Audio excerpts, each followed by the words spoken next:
What's up, everybody? Welcome back to my channel. If you're tuning in for the very first time, welcome. This is the Birthing Purpose podcast with me, your host, Casey Ann Crossdale. So we are still on season 2, and this week's episode is episode 5. And for this episode, it featured a very important guest, and she goes by the name Ronamae Bradford. We are still focusing on the topic of fighting against the odds, and we did such a beautiful interview, and I can't wait to share the interview with you all. The audio will be right after this video. Yes, we're still doing audio podcasting. We have not begun video podcasting just as yet, and I hope to start in the very near future. But as you listen to this week's episode, as you listen to this interview, my prayer is that you all will be deeply inspired. This was a very captivating story, and I hope that it blesses you as much as how it blesses me. And I hope that you do listen and take notes, listen to all the nuggets, because when others share their story with us, it's not just for us to just listen, but it's also for us to make life application from their own experiences, the things that they would have gone through and how they dealt with it. So I pray that as you all listen, you'll all be motivated. Stay tuned. God bless you all until next week, when we will move on to episode 6. Walk good and take care of yourself.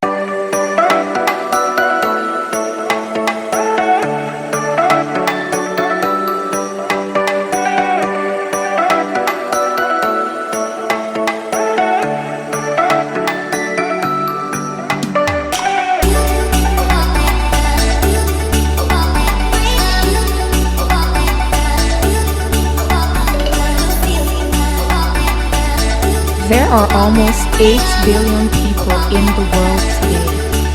Everyone is unique. Everyone is special.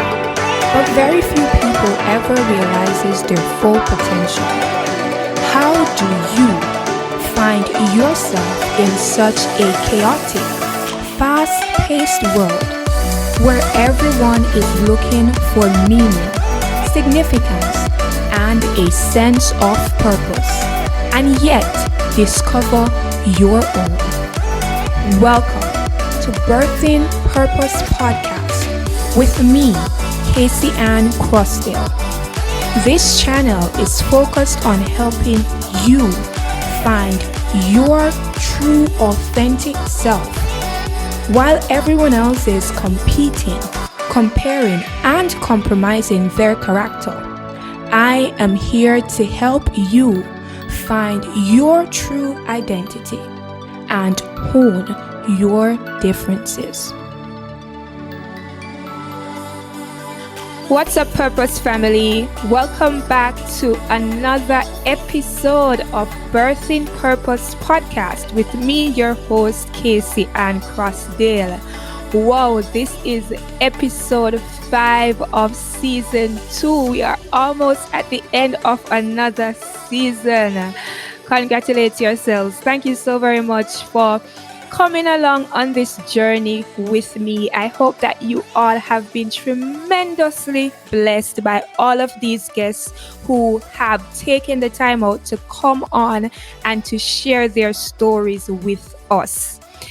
This week's episode, we have with us another phenomenal woman, right? A guest who goes by the name of Ronamae Bradford.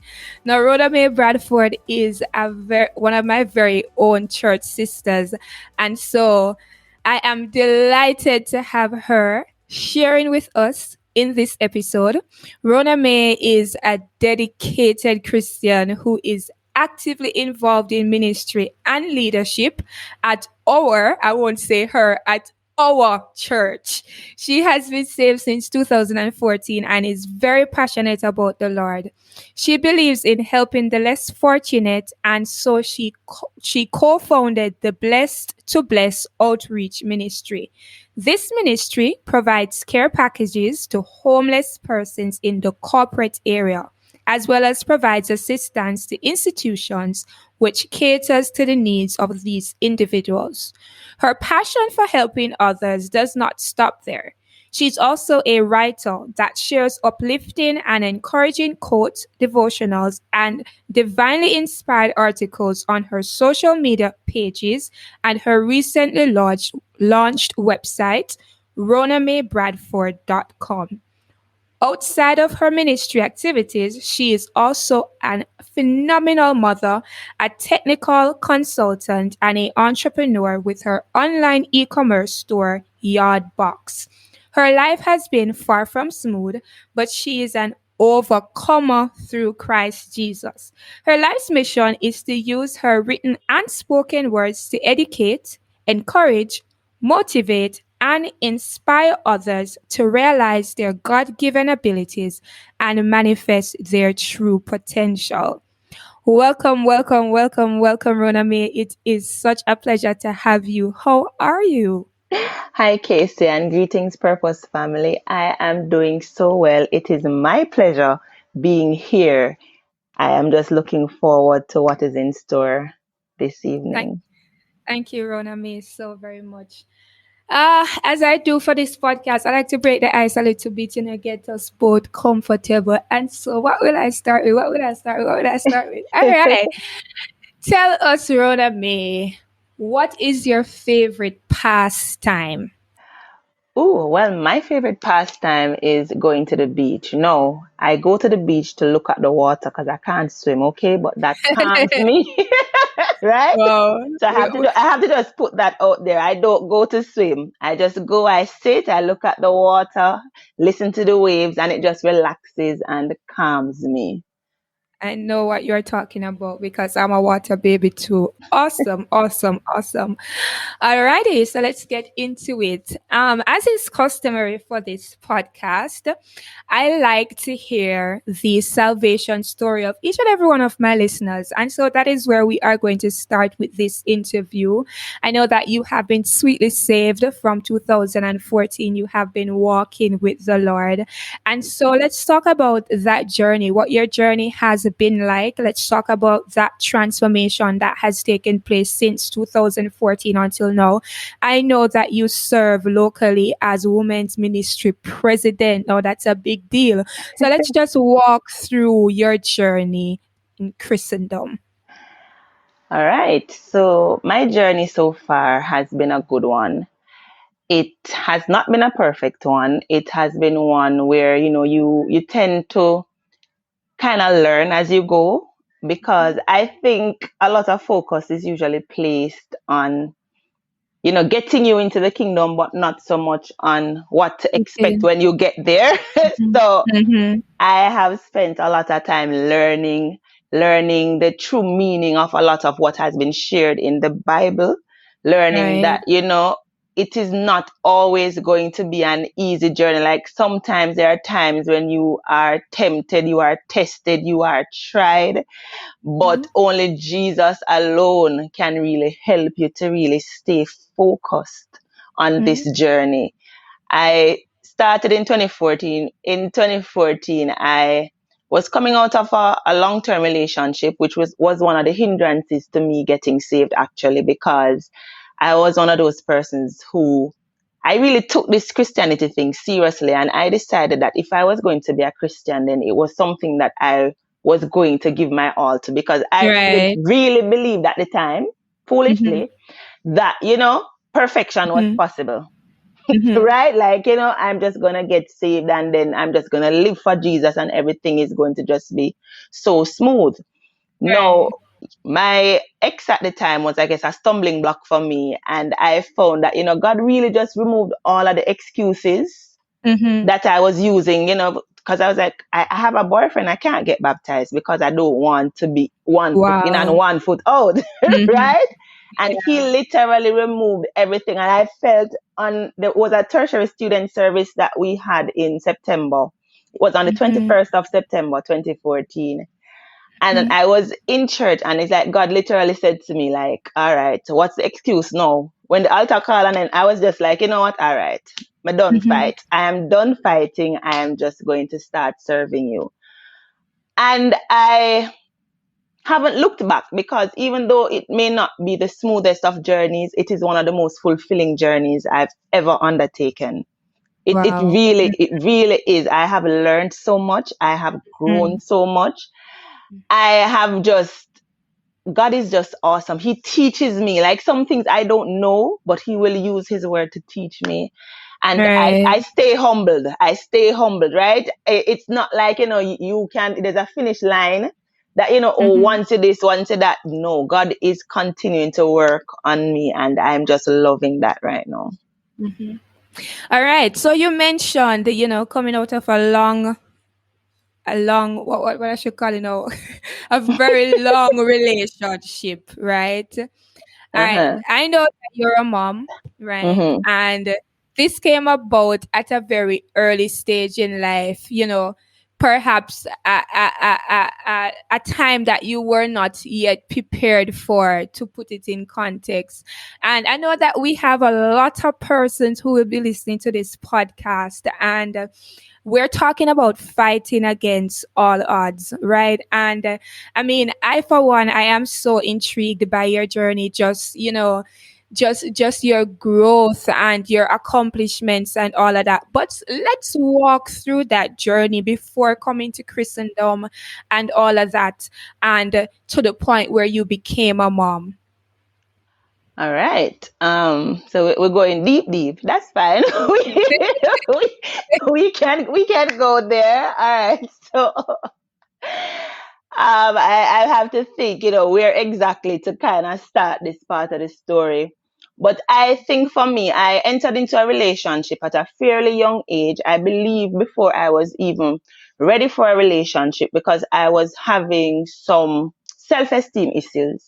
At the time, I didn't believe that the male figure in my life, my father, really loved me, and I sought love in an area that I should not have. Right? So I got my little boyfriend, yes, who was older than me, by the way, and two twos, how it go. We started having a relationship. For me, I don't know if I was necessarily ready at the time to start engaging in sexual activities, but I felt that I had to, in order to not lose this person who I believed at the time was one of the only males who loved me, right? Right. So by the time now I started maturing, as I said, I had self-esteem issues. I remember one day I was walking on the road. I used to walk and hold my head down. This was something that I did subconsciously. I didn't even realize it. And one day I was walking down to school, and a man on the road, he saw me and he said, "Little girl, hold up your head. What you walking and look down on the ground for?" I was so startled, but I lifted up my head. Just the voice that he used, I can't tell you what that man looked like, Casey, because my head was down to the ground. But those words resonated with me, and I think that was a part that kind of started the transformation.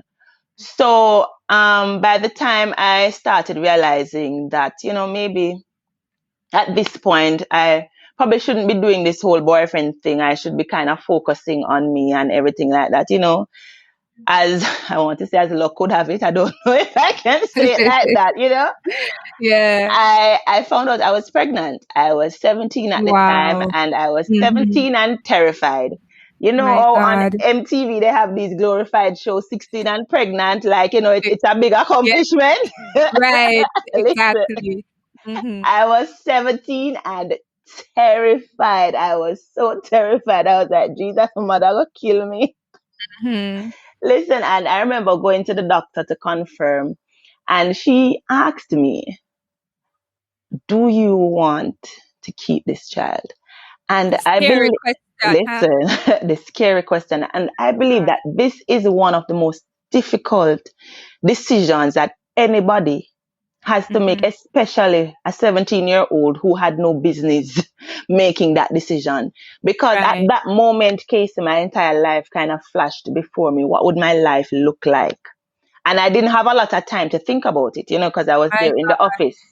God. On the one hand, my father's side of family, most of the females, they don't have any children. I don't know if this is by choice.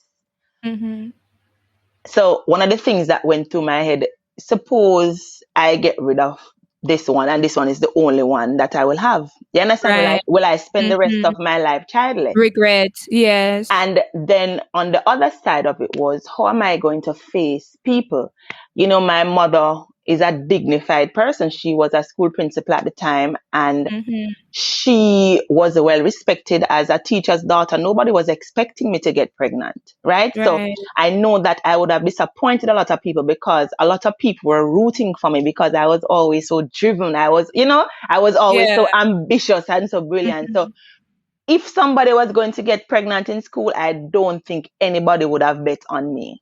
You understand? The one that probably a little bit quiet, a little bit, nobody would have bet on me. And then I was thinking, I hear the stories all the time. Teenagers Right. get pregnant, their parents put them out of the house. I was like, what am I going to do? Because at this point, I would have realized that the relationship with my then partner, it was not one that was meant to go into my future.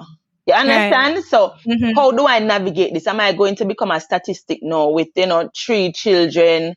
Like you My just drop it God. and then your whole life just mash up. And then in the doctor's office, I was like, God, I don't know, but I believe that abortion is wrong. You understand? I was wrong to get pregnant, but I can't make her right by killing my child. So Right. I will have to just have this child and then just figure it out later.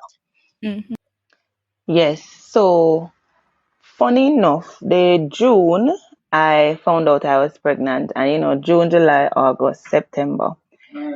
September, I decided that I was going back to school. I didn't tell my mother I was pregnant. So I decided I was going back to school. I was in upper six at the time. I decided I was going back to school. No. Listen, I was telling you, man, I decided I was going back to school. So I go dressmaker, make the uniform, everything. And every day by the school, I'm nervous. Like I was just waiting for somebody to tell me that I look like I started getting fat or something of the sort, right? I was on the debate team. I was going on to debate competitions and doing my brilliance. Listen, I was doing the most same way. I was still myself, Yeah. doing everything. And I'm telling you, but my mom at the time, now when I was about 5 months pregnant, she got a little bit suspicious. Why she got suspicious? I wasn't eating. No, I love dumpling back in the day before I got pregnant. Listen, my mother could not cook ground provision and a dumpling in there because I don't want it. Right. You see, when I was pregnant, No dumpling in a one see. I don't want the dumpling. So Oh my God. my mother started side-eye me like, what is happening? And I remember I was in the, like, she suspect, but as I said, she only came down on weekends.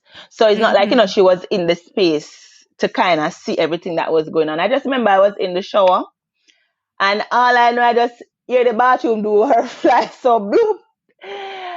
And she just make her one ball out and put her hand on her head and start crying. And I tell you, My God. that is the most heartbroken I have ever been in my life. After you nearly get a lady heart attack. No, it was the most heartbroken I've ever been in my life, Casey. And I made a promise to myself at that time to never let my mother cry because of me like that again.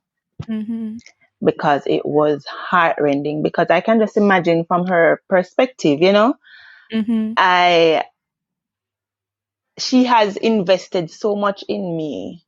I disappointed her, and rightly so. Like, she had all right to be disappointed because nobody wants to hear that their teenage unmarried daughter is pregnant. Right. And you didn't tell her. And I didn't. Right. I could not find the words. Like, everybody think I'm such a brave person. At that time, I was not brave. Right. I was not brave. And she found out, even my best friend, I was at school with her. When I told her when I was 7 months, she didn't believe me. Mm-hmm. These are people who were seeing me all the time because God blessed me with such a small belly, Casey. I Mm-hmm. tell you, I don't know if it is because I know some of that still go to school or what it was. He blessed me with a very small stomach. So in the Mm-hmm. January now, I went back to school. I was 7 months pregnant at the time. I went to school in January. And one of my classmates, I can't forget, Christine, said to me, Rona, you look like you get fat. And that was the last day I went to school that semester My God. because I didn't want persons to start talking about me and, to start speculating and stuff. And I believe that I got a good run. I didn't expect that I would have been able to go to school until I was 7 months Yeah. pregnant.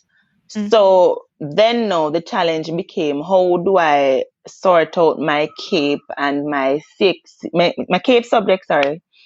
How would I sort out my CAPE? Because, you have SBAs and stuff that you need to do. Uh, Right. and lucky for me, I was blessed with a friend, Eva. I can't ever forget what she did for me. Like, some of the stuff that I had to do, I had to come in and do some stuff. So, mighty Redeemer. Yeah, it was a time, so she had to help me through a lot of the stuff that I had to do. And I remember I had my son in March 27th, and then Mm-hmm. the week after I had to go back to school to do some SBAs and stuff, communication Mm-hmm. studies. At a presentation, I remember my mom came up and she helped me to put everything together. And when I went, like, everybody was so surprised. They were like, no, Sarona, you were here, because Right. the presentation was done well and everybody saw me. And the thing is, I didn't have a choice, right? Mm-hmm. I had to. So, normally people would spend time. It was a shift school still, so it wasn't as bad. And although I felt embarrassed going back, right? Mm-hmm. I had to put that embarrassment behind me because I said to myself, am I going to worry what my Mm-hmm. classmates think about me and not do my CAPE subjects? Or am I going Right. to put on a brave face, go out there, do what I have to do because this is my future on the Mm-hmm. line? And that's Mm-hmm. what I did. Right. That's what I did. And I guess the rest, as they say, it is history. My handsome son is now 15. so, Indeed. Indeed. Indeed. so, yeah.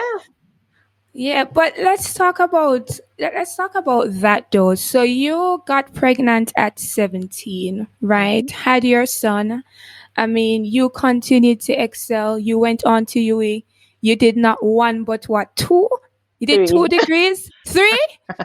So, I mean, we're talking about fighting against all odds, right? And I know that there is somebody who is going to be listening to this podcast who may find themselves in the very same situation that you found yourself in, or maybe they're even older.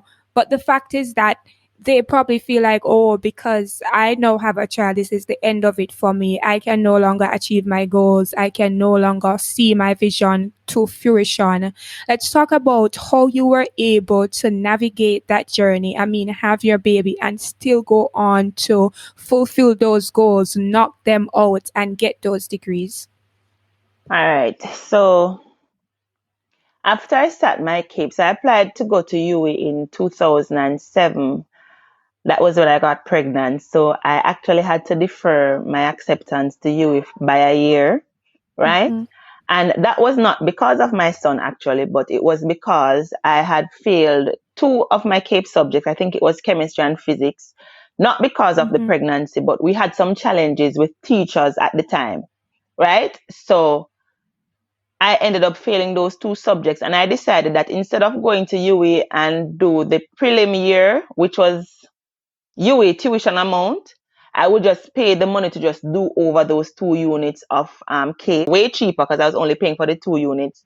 And then Mm-hmm. my school at the time, they facilitated this. I could go to classes there and stuff, and I did Mm-hmm. my K subjects. So I got through, and then I just went to UE in 2008. Now, one of the things that I want to say to parents who might find themselves in a similar situation to what my mother did, or if it is that as a teenager you find yourself, is that no matter what you do, parents, don't give up on your children, especially if it is that you have a child who has potential, because Amen. mistakes happen. Mistakes happen, and I credit my mother all day, every day, alongside with God, for me being Amen. where I am right now. Although my mother was disappointed in me, she never gave up on me. That's She important. never gave up on me, which is why I am here. Because I'm not saying that it would not have been possible to be where I am. But what I am saying that it would have been way more difficult than it was if she was not on my side. I'm telling you, Mama Hazel, thank you so much. I have to thank you so much for not giving up on me, even though it was difficult, even though it was rough. I am the woman I am today because of how you would have poured into me. So, yeah, that's one advice that I would give. And if you're a teenager, it is difficult. You are not ready to be a parent. It is difficult, but it does not have to be the end of your life, right? You may fail. As I said, I failed to Cape subject. Some people might have just given up and say, oh, that's it. No. Whenever you fall down, it is your responsibility, it's your duty to get back up again, especially with another individual depending on you. And another thing, because I realized a lot of patterns, because there was this young lady who I believe was my age group when I went in to have my son. She was having her second child, right? We both had children on the same day. And then Right. about 2 to 3 years after, I believe that she had another child. It is so easy for you to get stuck in the cycle My and really God. make a bad situation worse. One of the very first things that I was determined to do after having my son was to not have another child before I was ready. Come on now. And that is important. I tell people, to this day, I still have one child, and it's not because I couldn't have any more. It was a deliberate action that I took. And I know some persons might come and judge and say, oh, there are ways to prevent pregnancy, and are you the one get pregnant and stuff like that. Listen, things happen, right? Yeah. And at the end of the day, you can make a mistake, but it is on you to try to not let the mistakes keep repeating themselves. Right. Right? And even today, though, like when I look at my life right now, I say to myself sometimes that, boy, it's a good thing I had my son at the time that I did, because I don't know when I'm going to have another child. I really don't know when. So True. it's challenging. It is rough, but you can make it. So whatever you have to do, go to the clinic, put yourself on family planning. Some persons don't want to get fat, but what is better, fat or pregnant? No, it's true. Yeah. I was skinny, and I was like, listen, I'm gonna have to get fat because I'm not getting pregnant again, and I didn't get fat. Right? So different things work with different people. You have to set your priorities straight, because you will get pregnant again, and then you're gonna have a more difficult time recovering. Right? So I just had to put that out there. So I started UA, went, did my 3 years, got a bachelor's, a double major in molecular biology and botany.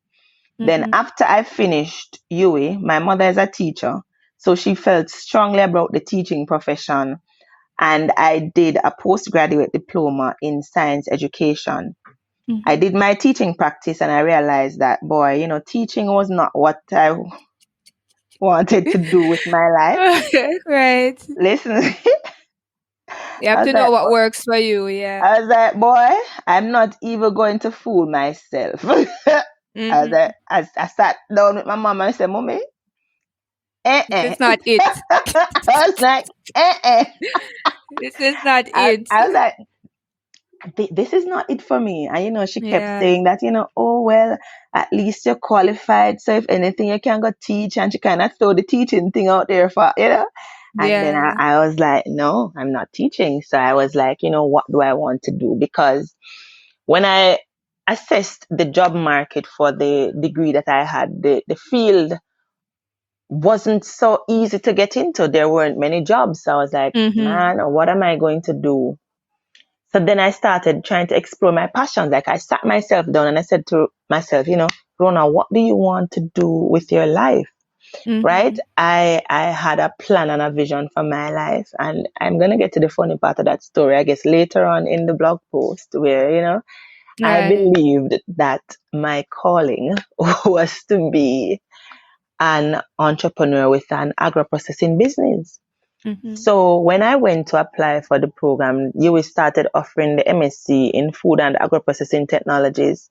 I remember the coordinator, because of my varied areas, he said, you know, you need to write a letter to say why you want to be in this program. Come Because on, say yeah, search. You don't listen, know what you want. I was all over the place. Like, you did molecular biology, you did teaching. Now you want to come to this. Like, you don't seem to know what you want to do with your life. Right. And luckily for me, though, I knew what I wanted to do. So I wrote the letter and I got accepted, and I did that program, completed it, and ended up with an MSc with a distinction. So it was good. Mm-hmm. No, it was not easy getting there. When I was doing undergrad, I remember when I went into my first semester, I failed C10J, Wow. failed Mm-hmm. chemistry, right? Mm-hmm. No, remember that back in high school, I didn't have the good foundation, right? And then now I'm here at UWI, worse so. Never have the foundation. So, you know, it's hard to build on that. And Right. UWI got more, Starting from the ground up. listen, Yeah. UWI got more challenging. And, you know, when you just started university, you feel like you're on top of the world, like you can conquer anything, you can do anything. You know, after all, you're bright, So you're true. brilliant. So Of course. these little courses should not be anything. Listen, first semester was a humbling experience, right? First Yeah. semester was a humbling experience. Now I failed C10J. Once again, I couldn't tell my mother, you know. I don't know where I was going to get the money to do summer school or how it was going to go, but I would have crossed that bridge when I got there. So second Right. semester, first year, you know, I decided that, you know what, I'm going to buckle down, right? I passed all my courses second semester, but then there was this course. Mm-hmm. Girl, I don't know I'm still alive, but I'm alive to tell this story.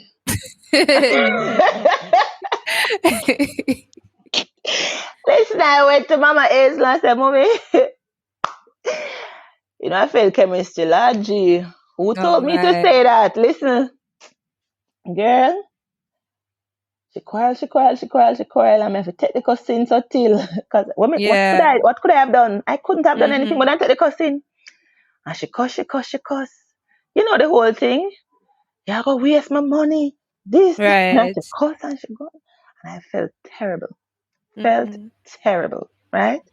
Mm-hmm. And she paid for me to do summer school. So, girl that never loved chemistry, turn Big up Mama chemistry, Hazel. listen, Yeah. turn chemistry extraordinary because I could not fail again. And then, Right. listen, when I went into the summer course, there was this young lady who I'm so proud of because she has a resilience that I think a lot of people might look at it and say, oh, she kept doing and she kept failing. But one of the things that Mm-hmm. I kept looking at was that she kept trying. You know, she never just Right. give up. They Mm-hmm. were saying that, you know, this was like her fourth time. I said, devil, you lie. Wow. One more time I'm doing this thing. Yes. Listen, summer class Mm-hmm. was full. The failure rate Wow. was so high. So it was not like I was alone, you know. The failure rate Yeah. was high. And I tell you, you know, Casey, I studied and I passed. Mm-hmm. I think my get must want to see Casey. Are the happiest C I ever get in my life, you know. Casey, Oh my listen, God. Yes. I I felt can like imagine. a genius. Mm-hmm. So listen, when I done second year, you hear them now. If I'm going to do chemistry, I was like, what did you say to me? I am walking chemistry department far. That is not my strong suit. That will not be good for my self-esteem. And that was the end of my relationship with With chemistry. chemistry. Yeah, Mm-hmm. man. So when I went into second year now, so by the end of first year, my relationship with my son's father would have gotten to the breaking point, which was very difficult for me because imagine trying to deal with a breakup Mm-mm. and trying to do school and Focus all of on that, you know. school. with And being a mom. listen, with a lot of persons kind of interjecting, and the whole thing, a child needs both his parents and all of that. And I really did try to make it work, because that is something that I believed even before I became a Christian. I always pictured myself with a nuclear family. My plan was like, get married, have a child 2 years after, and then have another one 2 years after that. So I would have two children, and if it was 3, 2, so they would be 2 years apart each, so that they would grow together. Big Yeah, plans. man. So that they would grow together, you understand? So that they would have a close bond and everything like that. No. Getting pregnant at 17, that kind of forgot to the door. Because I could not have 3 children by I was what, at 21, 22? I have no job, no qualifications. So that plan had to be scrapped. So 5 years thereabout, yes. And now that I'm in church and stuff, I can say now that it was a spiritual attack. I believe so. I believe that the enemy was trying to utilize just the persons in my life to kind of derail me in a sense. Because I remember when I went second year, this guy and I had just been dating for a couple months, young and in love, so in love, because at this time I would have still had my self-esteem issues dealing with and stuff. And it was exam time again. This was second year, exam time again, when he decided that he was going to break up with me. No, he said that he was trying to wait until after exams, but I don't know. I don't remember. I think we had an argument and like it just came up. And when I said I could not focus, right? I felt like my life was kind of spiraling down a path. You understand? I felt like I was not good enough. I felt a lot of feelings that negatively impacted me and how I performed in school at that time. So that semester, I actually failed 2 courses. Wow. And I remember one of my lecturers calling me into his office, and I tell her that I believe that eye water came to my eyes, because he said to me, Rona, what happened? You were supposed to get an A. Right? He said that to me because I did so well in the class. Right? My coursework grade was very good. But I failed the exam. The other course was a quote unquote easy course. Like the questions weren't difficult, but I just could not focus. Right? And this will be the first time mommy is hearing this. Mommy, I'm so sorry, okay? Don't kill me. It has passed and it has gone, okay? So, I'm sharing this to help somebody who may be in the same situation. Amen. So, Amen. After the second time it happened to me, I was like, sometimes I'm hard to learn, but not all the time. Like I was like, when I looked at my grade and I sat and I said to myself, Rona, you need to shake up yourself, because one, your mother is trying so hard with you, right? She has sacrificed so much to help you to become who she knows that you can be. And here on the other side, because you have these issues personally, you are allowing for it to impact your grades, when you know that you were denied student loan, you know that she has a lot of burdens carrying and she's paying your tuition. You need to do better. You need to do better. Right? And I gave myself a pep talk. No, funny enough, he and I did not end up breaking up. That's why I tell you, it's the devil. Right? The third year now, same guy. Again, Mr. Devil, you lie. From that second year, I said to myself, I will never, and that's why I love my resilience, I will never allow for anything that I am feeling to impact the quality of whatever it is that I am producing. Amen. I made that promise to myself. Declaration, I said to myself that whatever the external challenges, whatever the circumstances, I am excellent, and whatever it is that I do, that excellence must shine through. Amen. No, I would have had challenges at exam time again, but guess what? I separated myself, how I was feeling, from what I had to do. I will cry after the semester over and I pass my exams. That's right. Because I cannot afford for Miss A's the money to burn up. Mm-hmm. And that's what I did. And I realized that it was always when it was coming down to end the semester that my Mm-hmm. life was in turmoil. My life was in turmoil. Mm-hmm. And I saw that plot and I was purposeful about it. And I tell you, by the time I got into my final year, it was the most successful year. I had my transcript pretty. I'm like, man, I wish year two was like that. But because it was only that year, the class of degree that I got was not one that I believed I should have gotten. I ended up with Right. a lower second class honors, which I believe that Mm-hmm. at bare minimum I should have gotten at least an upper second class. No, Right. when I looked at my GPA and my prospect for master's exams, when I looked at my GPA and my prospect to enter into a master's program, most master's program required an upper second class honors. Right. What did homegirl say she got? A lower second Lower. class honors. Mm-hmm. No, there was a part of me when I was going to apply that was saying to me that you are not going to get through, you're not qualified to do this. But there Right. was another part of me that said, listen, you won't know unless you try. Better you True. try and they tell you no than you Right. disqualify yourself before even trying. Mm-hmm. And I applied and I got through. And the To rest, as God they be the say, glory. is history. And I tell you, I've never failed a course again in that Mm-hmm. postgraduate diploma. Is Mm-hmm. the masters is because Mm-hmm. guess what? I felt like one, I had to make it up to mommy, right? Mm-hmm. I wanted to give her something to be proud of, to celebrate. I wanted Mm-hmm. her to be proud of me because she would have invested a lot in me. And Mm-hmm. two, I wanted to show myself that you can do it. Mm-hmm. The mistakes of your past does not limit your future. Not because you would have failed two or three Mm-hmm. courses at undergrad means that you have to carry this pattern of failure into your Right. future. Mm-hmm. And that is how I ended up now with my 3 degrees from Mm-hmm. UWE. It wasn't easy, Right. riddled with failures, but it is a part of my story. Mm-hmm.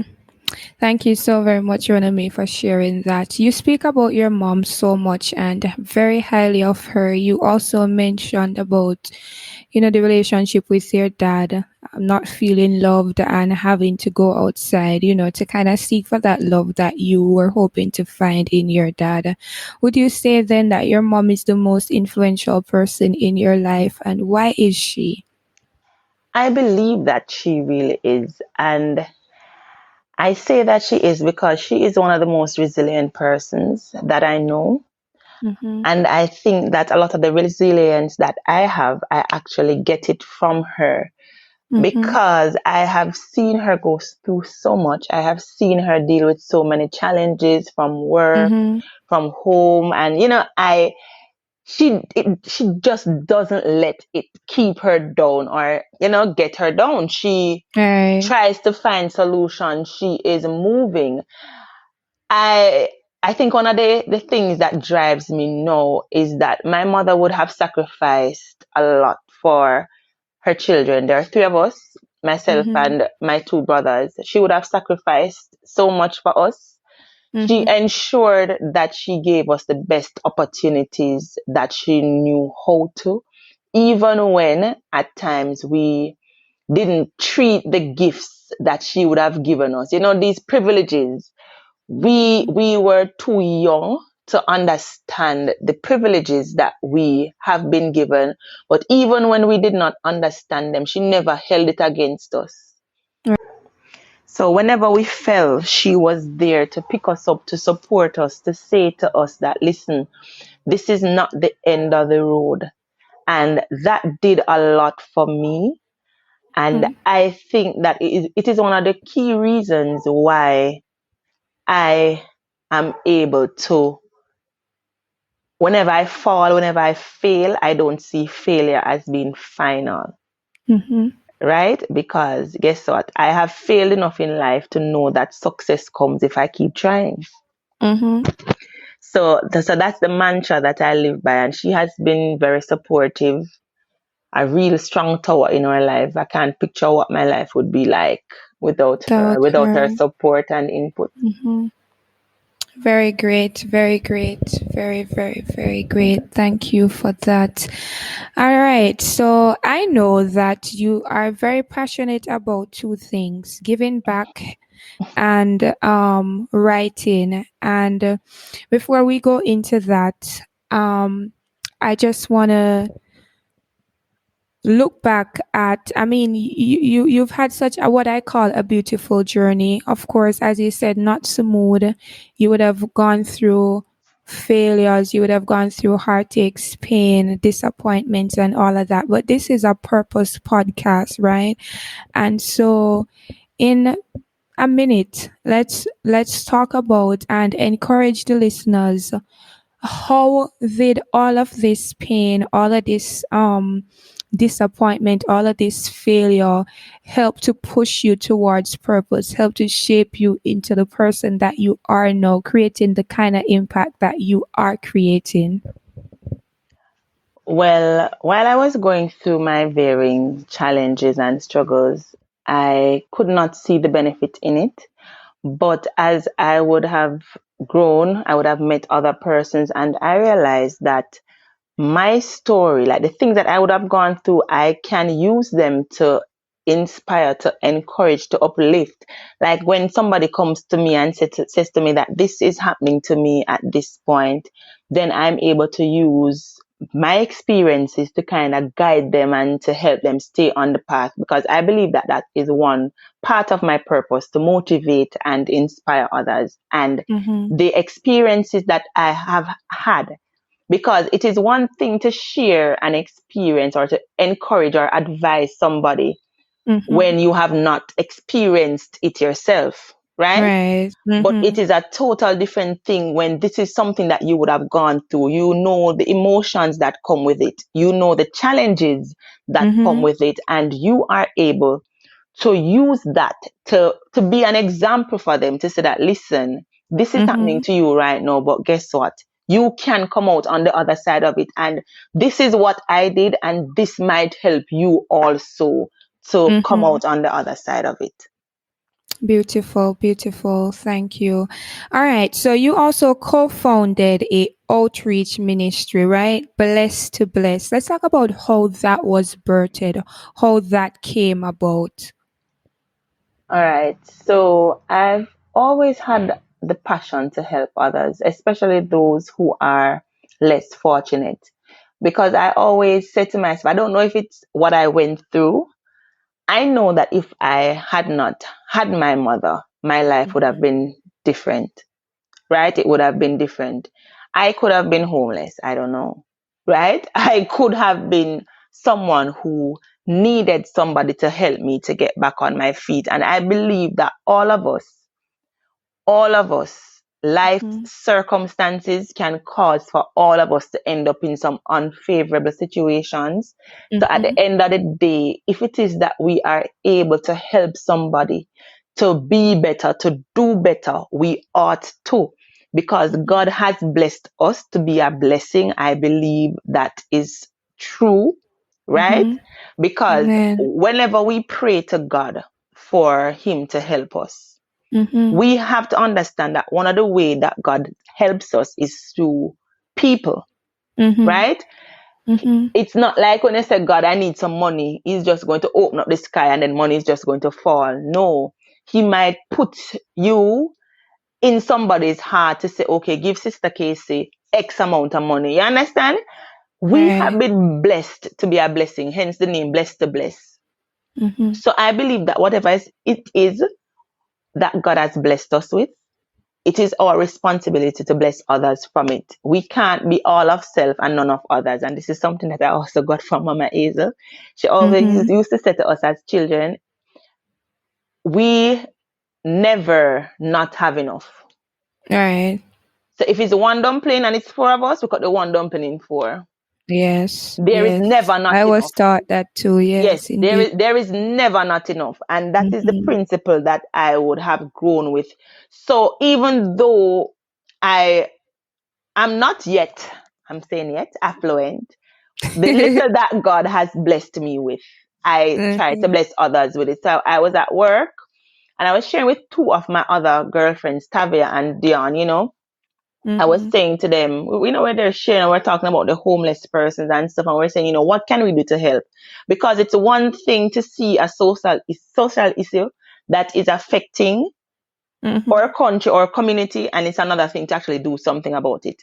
That's So right. we decided that we would leverage our relationships. So we asked our friends or family members. We had relationships with some corporate companies, and we asked them, and together we partnered, and we were able to. The first time we went out, I think we did 50 care packages for Wow. homeless persons on the street. So we got tin mackerel, we got sardine, Mm-hmm. we got bread, we got Mm-hmm. water. And I remember when we went downtown and we were giving one of the men a bag. And the first thing that he said, he was downtown on the waterfront. He could barely get up to come to us. And the first thing that he said when he got the bag was water in it. And that for Wow. me was so impactful. He didn't ask about food. My God, He that's asked, thirsty. he was Mm-hmm. thirsty. And Mm-hmm. I thought to myself, whoa, here we are. Mm-hmm. Sometimes we open one bottle of water, we not even drink it off, we throw it away. My And here is God. a man Mm-hmm. that he was thirsty, because when you think about it, they don't have places to bathe and all of that. Chances are they True. don't have access to clean water to drink. And I never thought about it before that time. Mm-hmm. The things that we take for It, granted, right? I never thought about it. And when we saw that and just the response that we got, like people were so appreciative, we said, you Mm-hmm. know what, this is something that we have to continue doing. When they Yeah. came in with the ban on plastic, we had to Mm-hmm. kind of change things up. We started doing we said we're going to do cooked food, and we did that once, and we did a feeding. But then, you have to go through, I think, the parish council to get permits and stuff. So we say, listen, this way might not necessarily be the best way. And so what we Mm-hmm. did then was that we partnered with the Open Arms Drop-in Shelter, which is on Right. Windwater Road, that Mm-hmm. they host these people, and Mm-hmm. that is what we have been doing since, Wow. Yeah, we have Mm-hmm. projects working on that. We still need some partners, because right now we're Mm-hmm. trying to get their farming project up off the ground. So we Mm-hmm. need a tank so that we can have the farm watered, because they don't have good water supply. They have gotten Mm-hmm. somebody who is willing to donate the water, but we need a tank to give them a Mm-hmm. farm, because, teach a man to fish. We want them Yes, to have their own farm. So we're ready to give them the indeed. seedlings, but we don't have the Mm-hmm. water yet. Mm-hmm. Mm-hmm. I personally want to say thank you. Thank you so very much for, having taken up that initiative. Thank you. And, just continue to give back. I recently just read this book, The Go Giver, and it has really given me such a different perspective on, the serving and giving. And as you say, it's never not enough. It is never not enough to help and to give back. So I personally want to say thank you for taking on that initiative. You've also launched a website, RonamaeBradford.com, and you started a blog, a very beautiful blog, something that I personally look forward to, right? And let's talk about this writing journey. I know how passionate you are about writing, how much you love it, and I just want to know, where was that birthed from? Where did that come from? Was writing something like an escape? I don't know. Let's just go into it and walk us through where that came from to now having your own website and your own blog going on. Listen, I don't want to sound too super religious, but No, no, no. You go that straight ahead. that came from God. Mm-hmm. That's all I can say. It came from God. And why do Mm-hmm. I say this? I think it was in 2016 Mm-hmm. when I was local youth director at church. Mm-hmm. We decided that we were going to have our first production, either 2016 or 2017. Mm-hmm. No, I didn't think I was a writer, right? I had Mm-hmm. no delusion that I could write a Mm-hmm. play. We had two brothers in the church that said they were writers. So you Right. know me, I stay in my lane. So I said to them, okay, you guys can write the play. We had a planning session that kind of just fleshed out, what we wanted the play to be about and what messages we want the play to deliver and so on and so forth. Right. So I was busy doing my administrative side of the planning. So I printed my tickets and I started selling like crazy, right? No Yeah. rehearsals started or anything like that. I reached out to the guys. Can I get a script? All right, next week. Next week come. Where is the script? I My need to start God. rehearsal. No script. So then Mm-hmm. I started panicking. I was like, I can't even remember some of these people that I sold tickets to. Like, how am I going to find all of these people to give them back their money and all of that? And I say, well, God, yeah, I forgot help me because I have to go try a thing. I said, God, I'm not a writer, I know, but I needed to help me because I've already sold so many tickets. I was selling tickets at work. I was just selling like crazy because we're having a big production at Papine. Yeah.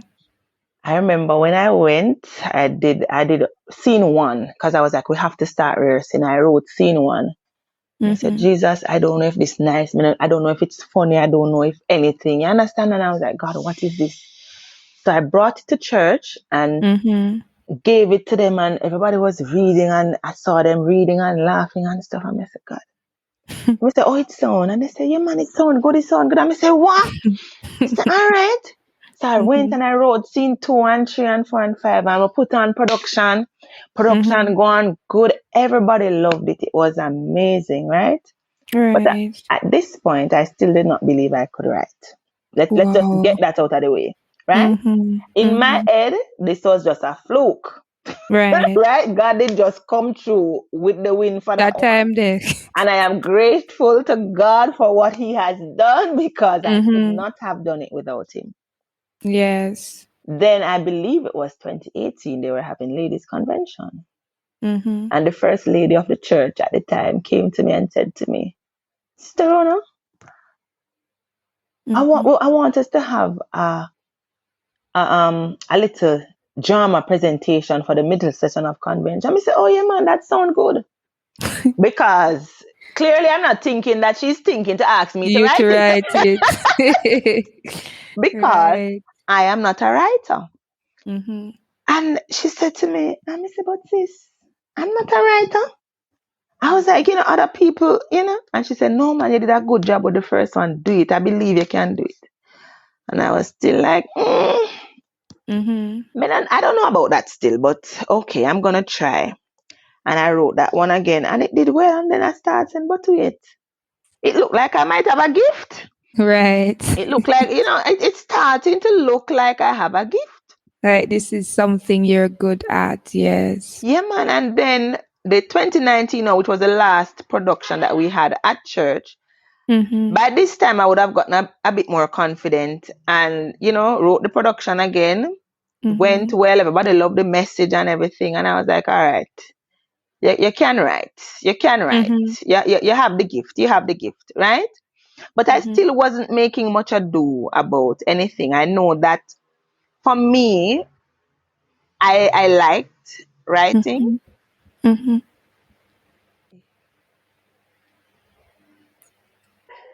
Yes, there were some bikes passing. I'm not hearing it at all. Go ahead. Oh, sorry. Yes. Yeah, it blocks it out. Okay. Yes. So for me, I just started writing and it turned out into what it did. But as I was saying, it didn't strike me as something that, I would have taken on as a whole thing, like, as my purpose. Like initially when I started, I did not know that it would have been that. But as I continued to write, God continued to reveal certain things to me because the way He inspires me to write, and I believe that everything that I write is inspired. I don't start writing a production without asking God to lead me what to write. Right. I remember in 2020 we had the Overcomer short movie, right? When I was doing that one, I had something in mind that I wanted to write, and I kid you not, I was sitting down at my computer for days and nothing would come. nothing Wow. would come. It was a good piece that I would have started before, but nothing would come. Nothing would come. You see, the minute I said, God, make me just delete up everything. I said, God, what do you want me to write about? And I started writing that thing. God just inspired me to write, which is why I know that when I write, I am inspired by God. And if I try to do it on my own, it won't go as it is supposed to go. So, yeah, I took it from there. And then how I got to the blog, I believe that my life, my experiences, my stories have an impact. Wow. Yes, I believe Wow. that God wants me to share the different things, because I think one of the challenges that we have along this Christian journey is that we lack transparency. True. And True. what happens because of that is that a lot of people do not enter the Christian journey because as Christians, we make it seem as if the Christian journey is one of perfection. Yes. We don't highlight the challenges that we have, not that we glorify challenges or that we glorify sin or whatever, but these are also a part of our journey. These are also the things that impact us.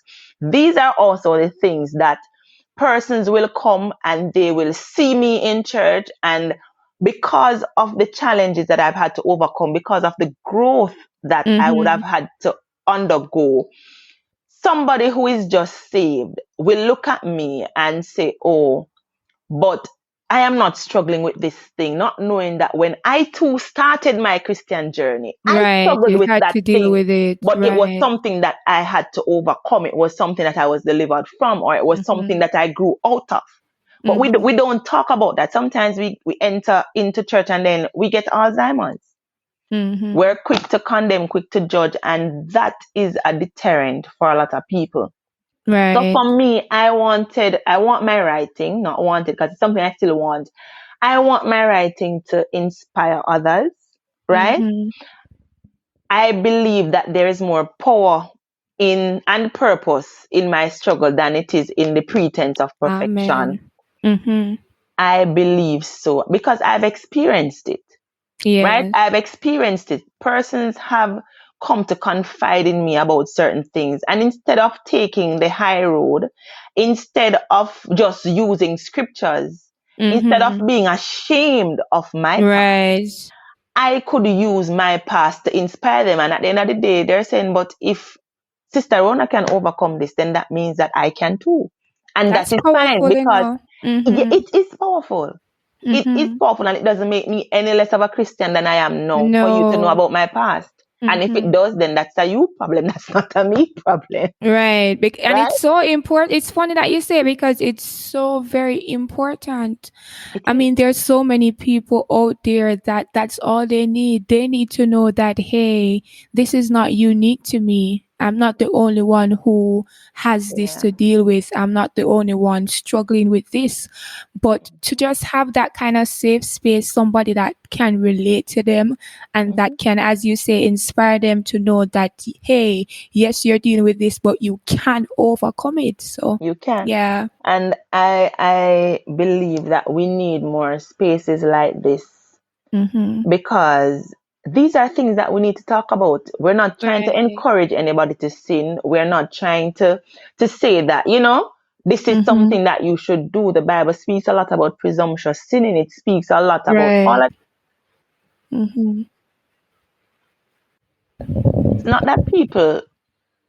It's not that people don't know the word of God. They do, but sometimes all they need is for somebody to understand what they're going through, to say to them that, listen, this is not unique to you and you can overcome it. And this will not always be a struggle on your journey. Because sometimes, you have some persons, they're struggling with some things for so long, they feel like, they have to give up because things will never change. No, it will and it can. It can and it will. It can and it will change. But as Christians in the faith, more seasoned Christians, it is our responsibility to help them through it, right? To help them through it. And sometimes helping them through it means that we have to be transparent. Like, yes, we know there are challenges where confidentiality and stuff is It's concerned. concerned, yes. But at the end of the day, what should we be more concerned about? A soul going back into the world because they believe that they're failing, or Mm-hmm. a soul staying because your testimony would have ministered to them and would have encouraged and inspired them to continue on the journey. Amen. So beautiful and yet so powerful. Thank you so very much for that. And lastly, before you go, Ronamae, I know you mentioned, yourself in the past having to deal with your own insecurities, low self-esteem problems. This, after all, is a purpose podcast. And I want you to just leave with our listeners, one piece of advice that you would give to anyone who is struggling with their identity, trying to figure out who they are, why are they here, what they can do, their potential and, their purpose. What is a piece of advice that you would give to them? All right. So I believe the best piece of advice I could give to them is from what I would have learned on my own journey. And the first thing is that you're beautiful. You Mm-hmm. are absolutely beautiful. You are fearfully and wonderfully made by God. You are unique. You may not look like somebody else, and that is okay. You have a duty and a responsibility to love yourself because you are awesome and you deserve love. Mm-hmm. Don't allow for how persons treat you, for how persons react to you. Don't allow for Mm-hmm. that to impact how you view yourself, right? Right. Because if Mm-hmm. you find it difficult to love you, imagine how can you really ask somebody else to love you, My God, that's right? powerful. No, Ronami, like that. Like no, you have to say that again. No, that is powerful right there. Listen, that was a revelation that came to me, Casey. If it is that you don't Right. love yourself, how can you ask Mm-hmm. somebody else to love you? It starts from you. It It really starts from does. you. So you Yes. have to get up in the mirror every morning and tell yourself something nice. Because some of us we Mm-hmm. speak poorly to ourselves. We Come don't on. encourage, we don't uplift, we don't strengthen ourselves. When we look in the mirror, all we Mm-hmm. can say is my forehead too big, my nose too Right. big. You have a beautiful smile, you never see the smile, you're just gone. Look at Mm-hmm. yourself and appreciate those things about you because those things are what makes you unique. Those things Right. are what make you special. And the right person will love you Mm-hmm. however you stay. You don't have to Come change for the on. right person that God has for you. Woo. So you see, anybody that is finding fault with how Yes. you are now, they are not the one that is meant to be in your space. And that is one of the challenge. We are trying to force people to love us that were not designed to love us. That's it. That's it. No, they weren't Right designed there. to love us. So we have Mm-hmm. to understand that we have to love ourselves. Mm-hmm. Each of us are born with a purpose. God created us for a purpose. God wasn't just going around and just making people a haphazard. Oh, I'm gonna make a Casey. I'm gonna make a Rona. Wow. I'm gonna make a Mm-hmm. John. I'm gonna make. No. God made you purposefully. He made you intentionally. Right. But you see, if it is that you don't walk in that purpose, you Mm-hmm. don't know what you might be missing out on, and you don't know what somebody else who should be benefiting from you is missing out on. So Mm-hmm. you have to get out of your head. So Right. you see, all those negative thoughts that come to tell you that you're not good enough, that you're not Mm-hmm. worthy, that this thing that God has called you to do is outside of your capability. It might Right. be outside of your capability, but guess what? That's why you lean on God's strength. Amen. God is able to do exceedingly abundantly above all that you can ask or think. Mm-hmm. When God is with you, you are unstoppable. Right? Wow. God is Mm-hmm. within you. You will not fail. God is not going Mm-hmm. to allow for you to fail. And even if it is that you do fail, use that failure as a stepping stone to get to where you're Wow. going. Because every single successful person, all of the people Mm-hmm. that you admire, the Oprahs, the Steve Harvey, the Tyler Perry, Mm-hmm. the Mark Zuckerberg, every single person who you view now, who is affluent, who is influential, Mm-hmm. all of them failed. Right. So don't believe that failure is something unique to you. You have failed at something. You are not a failure. Wow. No, no, Listen, no. I'm going to It's pure say that nuggets. Yeah, again.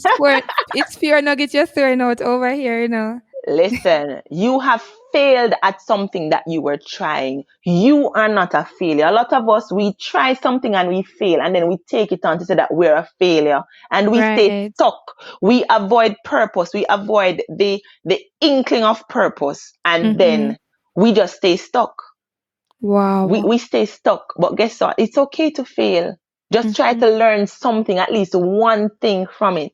And you can fail your way to success. It's okay. But you have to Wow. try. There is somebody waiting on that book that is within you. There is somebody waiting on that song that is within you. There is somebody waiting on that podcast that is within you. Wow. You never know what you can do until you try. So try, never give up. You will be successful. Your purpose will be birthed, and your purpose is what will make room for you.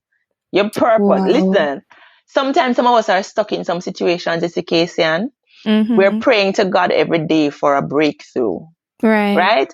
And God is telling us to start a business. That is our purpose, to start a business. Are we And not we're listening? saying, God, I don't want to start a business. I need a breakthrough. But that is your breakthrough. My God. Some of us are stuck because we're not walking in our purposes. So I encourage somebody today, birth purpose. That thing that God has placed in you, that some of you, you know what it is. Some of you, you don't know what it is. Whatever that purpose is, be intentional about identifying it. Be intentional about following it. Because your purpose is important, it is impactful. And listen, don't believe that when you get ready to pursue purpose, it will be all smooth sailing. It won't Let them be. know. Let them know. It won't be. I say, Casey, you're starting to walk in purpose. You know how it goes, Let them know. right? It is not Right. easy. There are going to be challenges. And I believe sometimes that the closer you are to that purpose, Casey, is that the more difficult and tumultuous your life gets. Come on now. But you have to be It intentional. coming like you're fighting the devil and all them angel them. Yes, but that, All you know of what? a sudden. But you know what that tells me, Casey, because I have been experiencing that. I have been experiencing that. And you know what that says to me? That says to me that the purpose that I have within me is so great that the enemy is threatened by it. So that means that I have to make sure that this purpose is birthed by any means necessary. Right. By any means necessary. So guess what? Try. Don't tell yourself that now go work. Try. You never know. Don't say somebody do it and them fail. Try. They're not you. There's something called favor. When you're moving with God, God will move with you and you can move mountains. Come on now.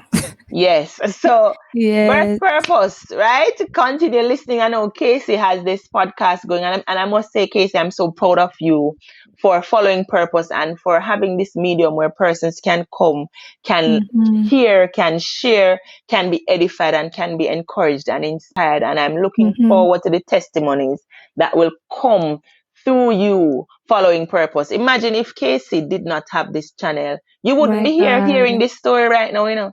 So every purpose has a purpose. Amen. Amen. That you said something that is so deep and so powerful, and I must reiterate it before I go because it is so important. So because we can miss it so easily, right? The thing is that we have to take our focus off ourselves and put our focus on God, because we're asking God for the thing, and God is presenting us with the thing. It's right in front of us. He's saying to us, like you just said, do this business. God, I need a breakthrough. Do this business. God, I need a breakthrough. And there's the breakthrough right before you. But because it don't come the way that you want it, or because it don't come the way that you imagine it, then you're shunning it. And that is so very important that we pay close attention, pay keen attention, take the focus off ourselves, because a lot of the time we are the ones who are standing in the way of our very own blessings. God has already released it. I mean, it is right there. It's at our grip. But because it's not the thing that we think that we should get, or it's not happening the way that we imagined it to happen, then we shun it. And so thank you so very much for pointing that out. Ronamae, thank you so very much for taking the time out to grace this podcast. Thank you for coming on, for being so vulnerable and so honest, and for sharing your story with our listeners. I'm very sure that because of this story, many will be blessed, many will be inspired, and continue to be that person who inspires change in this nation. And we know that the nation needs people like you. We need people who can add to the voice of the good news and of the truth of Jesus Christ. And so I applaud you for all that you have been doing with your blogs and, with your social media page. And I know that you have a book coming soon. I can't wait for it and all of those good things. So thank you. God bless you. Continue to do what you are doing, Ronamae. Yes, thank you so much for having me, Casey, and all the best. Big up Purpose family. Have a good evening. This is Birthing Purpose Podcast. Until next week, walk good and take care of yourself.